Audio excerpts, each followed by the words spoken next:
Typically, most fights or self-defense scenarios start with somebody trying to push you. Do you know what to do when somebody pushes you?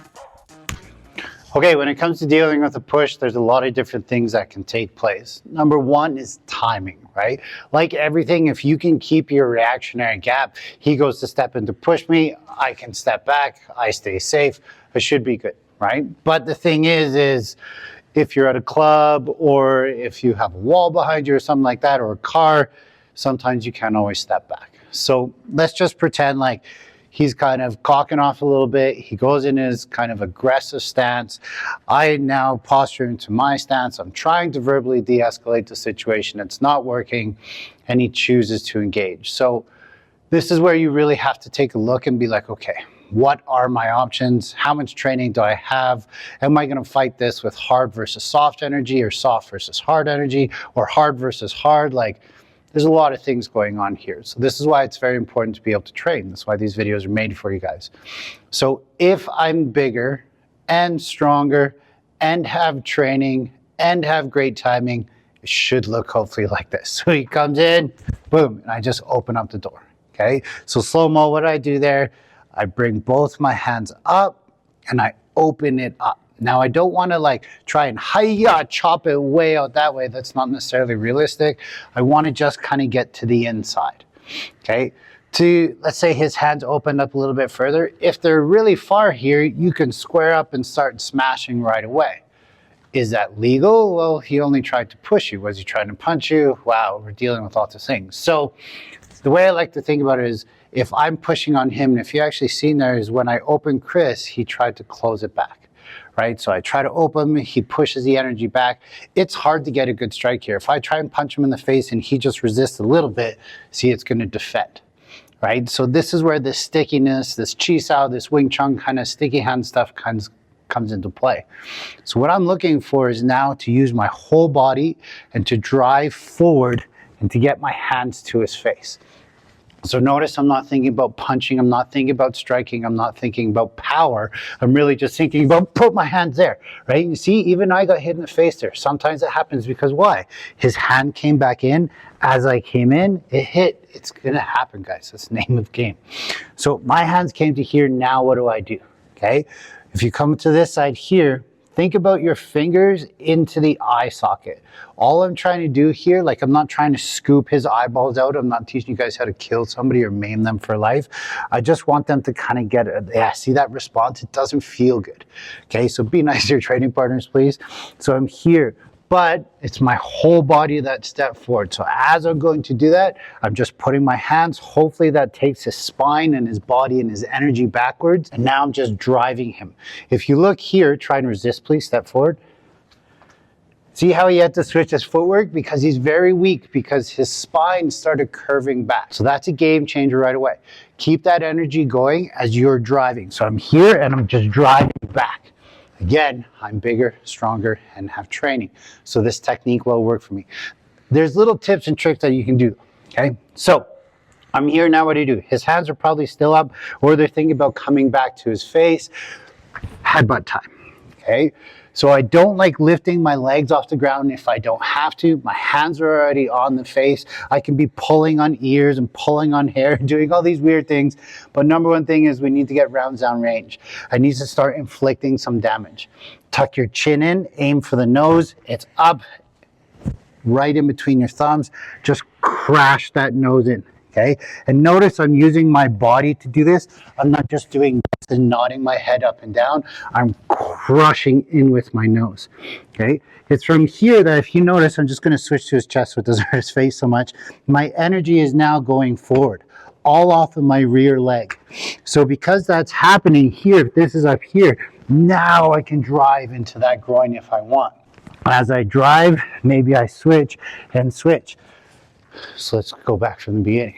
He's here, he steps in, right? I open, boom, go forward, right? He's in, bang, go for my headbutt, okay? If it feels like at this point here that you have a good base and the headbutt's too far, notice how I was pretty far that time.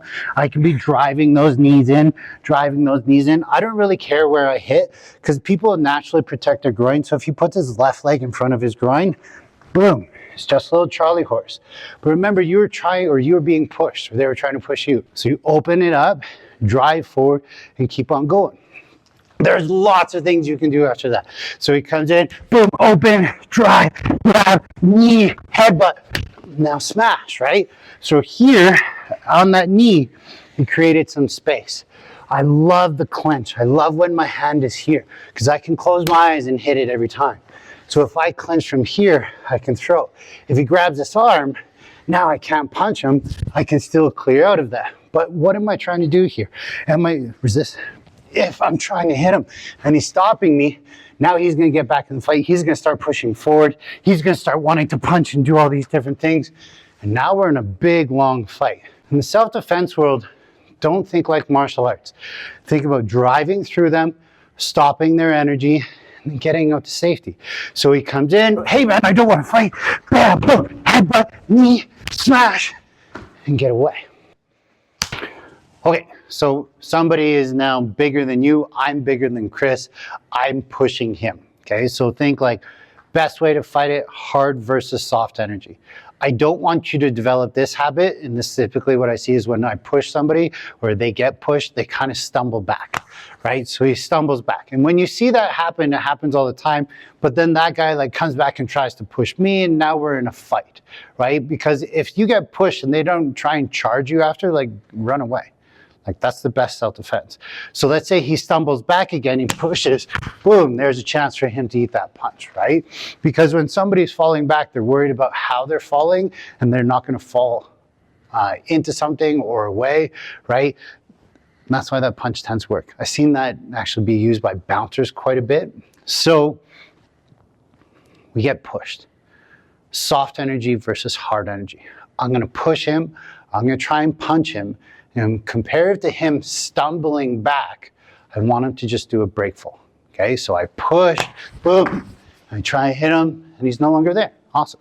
Okay, so this is why it's so important for you to be able to train to hit the ground safely, right? I don't recommend this. Like, obviously, if he goes to push me and I can do that, like do that. If he goes to push me and I can step away, step away.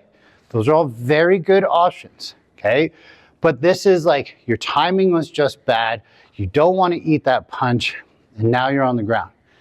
If you're going to choose to go to the ground doing this, you better have some game to get you back up to your feet, okay? And I don't even want to say it's a choice. It's more just like a reaction that your martial arts training kicked in. So he happened to do a back break fall there. Let's just look at what happened. I pushed him. He does a back break fall. Boom, he kicks. If he holds his legs up, right, butts off the ground, he's created a wedge into the floor. So even if I stepped forward, look, right, I outweigh him by quite a bit, but because he has strength, right, and he has structural integrity here, he can stop me from going forward. So that's going to be able to get him away, or to get me away from him. So I push him, he hits the ground. Well, now what are you going to do? So I push, he falls down.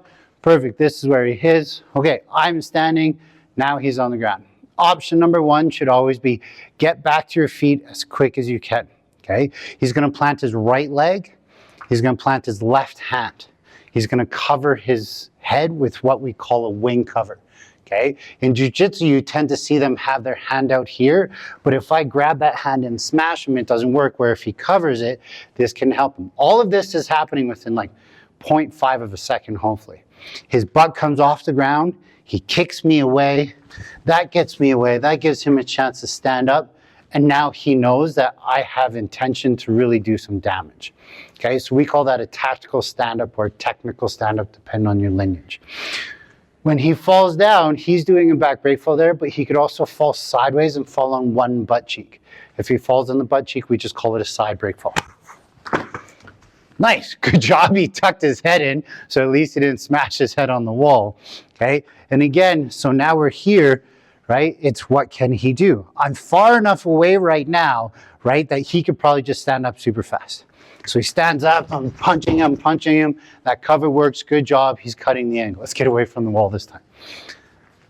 So option number one, tactical stand-up. You hit the ground, you get back up fast. That's why it's so important for you to be able to train, right? If he was by himself, back break fall, tactical stand-up, boom, that's his training, right? It's kicked in. It's, okay, it's time to get up. I hit the ground. I lost my timing. I had poor situational awareness, and he's down. I'm gonna give you another option though. So I push, he's down, okay? Now from here, the attacker is quite close. Now it's jujitsu time, right? His other hand, his right hand comes and grabs the back of my ankle, okay? His left leg hooks the inside of the back. So now he has a hook from his leg and his arm, okay? This makes it hard for me to do something. You don't want to stay here for too long though. In jiu-jitsu, this is a big long fight, as I'm sure you guys are aware. But in the Gong Fu world or in the street world, I can just smash the groin. So your training again has to kick in hand grab, foot grab, and now the other leg comes up. What he's trying to do here is push my leg nice and slow. He pushes it to straighten this leg out. When I can't straighten this leg out, when I can't bend it anymore, I'm gonna fall. So he pushes on that, right? And I'm holding it, go ahead, push, push, push, push, push, push, push. And I'm down and he's up right away, right? Because that's where he needs to be, right? So let's imagine, right, that I push him, we're down, I'm close, I'm trying to punch him, right? And as I'm punching, he's falling down to the ground. Again, it's just one option to give you some safe choices.